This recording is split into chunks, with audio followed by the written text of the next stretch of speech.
Hi guys, I'm staying in London for the weekend and today I will be visiting Beatles locations around the Soho and Mayfair area. I really hope you'll be able to hear me okay. It's really noisy and busy like it always is in London. But the first location I'm going to is a building where Brian Epstein's music store used to be. And it's at 13 Monmouth Street, and this was also the location where the Beatles fan club was at the same time. And it's in his music store in Liverpool where a kid once asked for My Bonnie by the Beatles, and Brian said that that song wasn't by the Beatles, but then became interested in knowing who the Beatles were. So this music store is connected to how Brian was first introduced to the Beatles. So that's the first location we're going to go to now. The former building's just up here. It's actually a barber's now.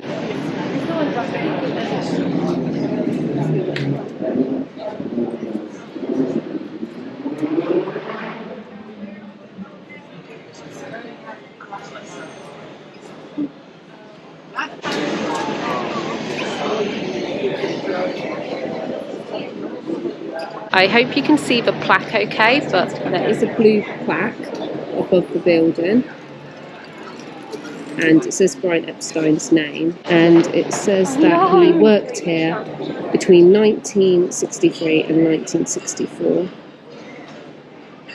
And the store was called North End Music Store. I am now in Soho Square and I'm going to go to building number 1 because here is the MPL Communications, which is a music publishing company owned by Paul McCartney, and if you're really lucky you may spot Paul McCartney here. Let's go over to the building now. Here is the building.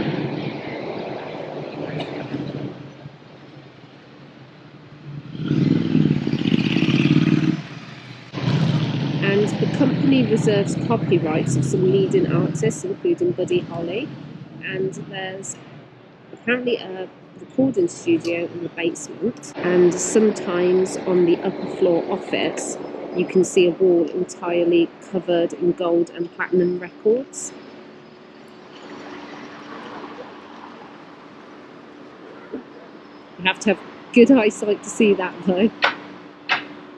Okay, let's go and have a closer look at the door.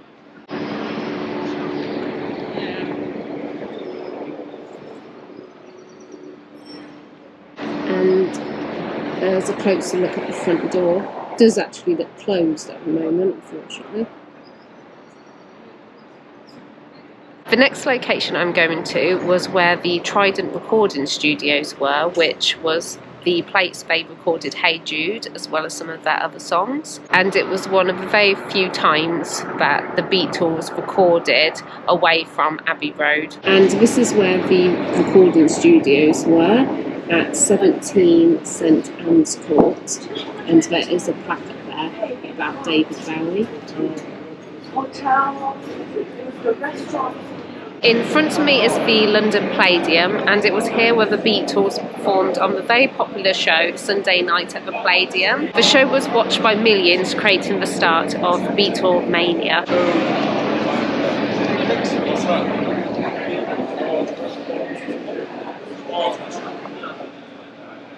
I'm now on Carnaby Street, which was the birthplace of swinging London in the 60s.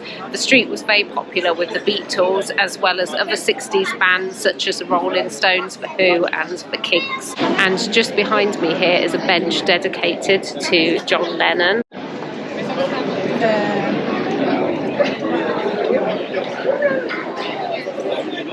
Now let's go down Carnaby Street.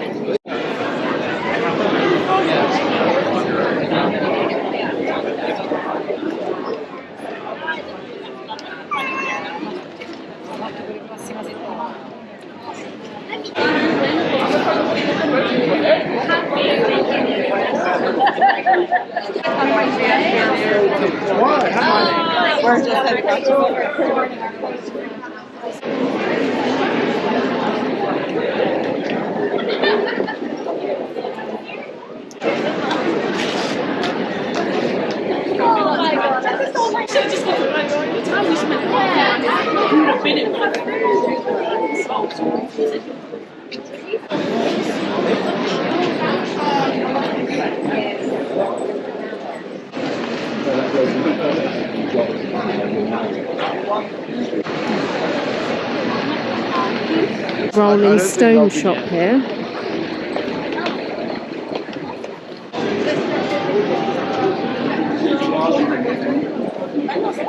I'm now in Kingley Street, and this was an area popular with a lot of musicians in the 1960s, including Paul McCartney.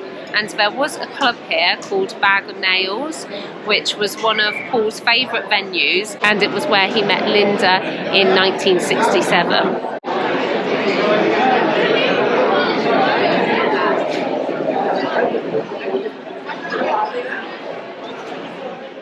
And in front of me is the building where the club Bag of Nails used to be. There's actually a tour group in front of it at the moment.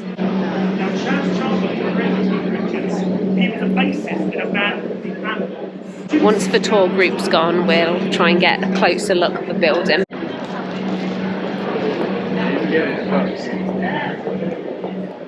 This is where the Bag of Nails was, at number 9 Kingley Street.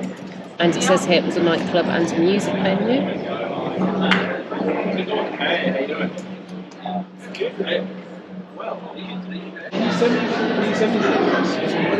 I'm now going to be entering onto Savile Row, and I'm going to be going to building number 3, which of course was the headquarters of Apple Corps, and where the Beatles recorded most of the Let It Be album. The film Let It Be was also filmed there, and their last performance as a band was filmed on the building's rooftop.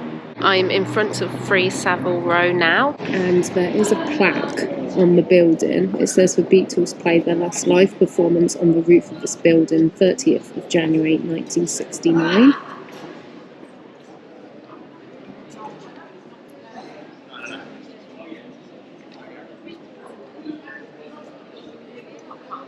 And all of the Beatles had their own offices inside.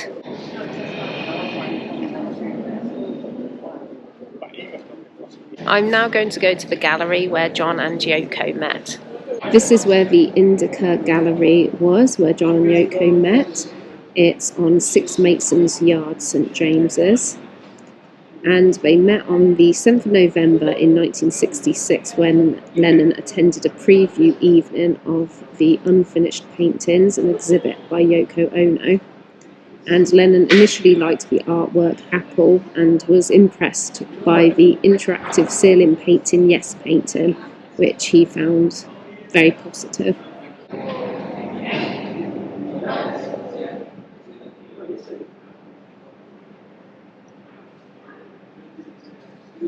The last location I'm going to is the Prince of Wales Theatre, which is a theatre I have been to many times before because it's currently showing one of my favourite theatre shows, Book of Mormon, and it's also the place where the Beatles performed at the Royal Variety on the 4th of November 1963. And I've just come across this painting just around the corner of the art gallery.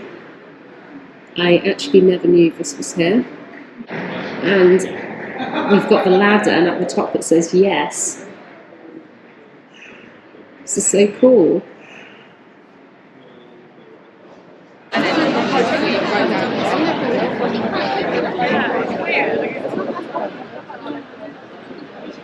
And here is the Prince of Wales Theatre, where the Beatles performed at the Royal Variety in 1963.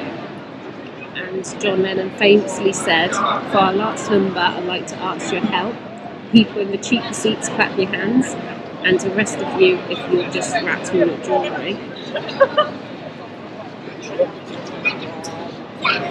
I was just walking past the Hard Rock Cafe, which is just down the road from Prince Wales Theatre, and they have this on display in the window.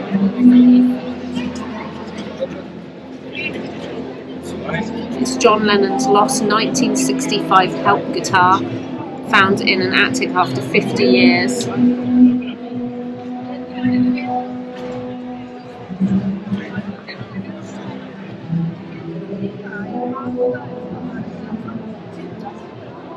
Played the mansion as well.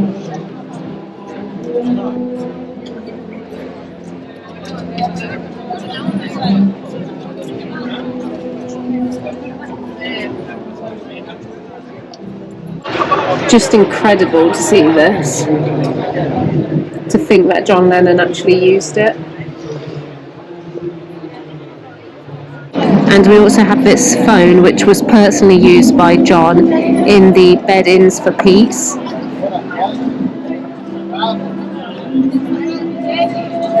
I've had a really fun time looking around London at all the Beatle locations, and I really hope that you've enjoyed this video as well.